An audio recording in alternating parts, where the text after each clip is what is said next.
chifukwa America ndi dziko lomwe muli milandu yophana ndi mfuti koposa dziko lililonse pa dziko lapansi, dziko lomwe muli milandu ya madrugs koposa dziko lililonse, dziko lomwe muli milandu ya anthu kulowa pa boda opanda chilolezo koposa dziko lililonse, dziko lomwe muli milandu ya polisi kupha anthu akuda osalakwa koposa dziko lililonse, dziko lomwe muli milandu yosalana chifukwa cha kusiyana mitundu ya khungu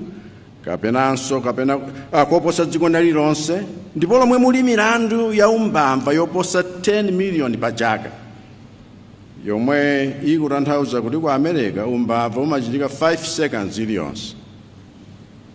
Koma ngakhale izi zili choncho, sabata ino boma la America latulutsa chikalata chonena kuti lapeza kuti anthu 4 amene akuyankha milandu yakatangale kuno ku Malawi ndi amene ali akuba modetsa nkhawa.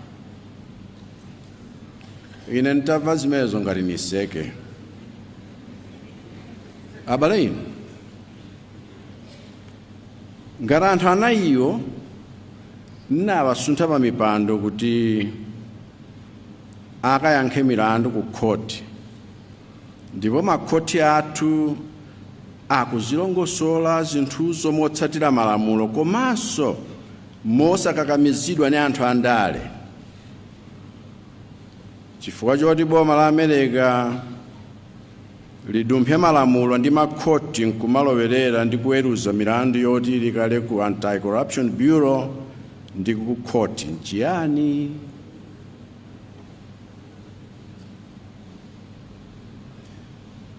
Ndiye ife tikuti zoyipitsa mbiri ya makhoti athu amene amatha ntchito yozenga milandu yakatangale koposa makhoti a ku America sitipanga nawa.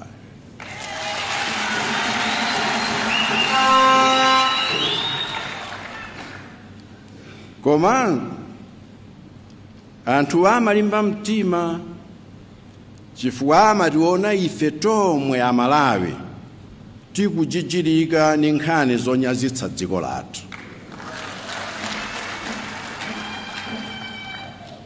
Ndiye nkhani ili pano si inayi.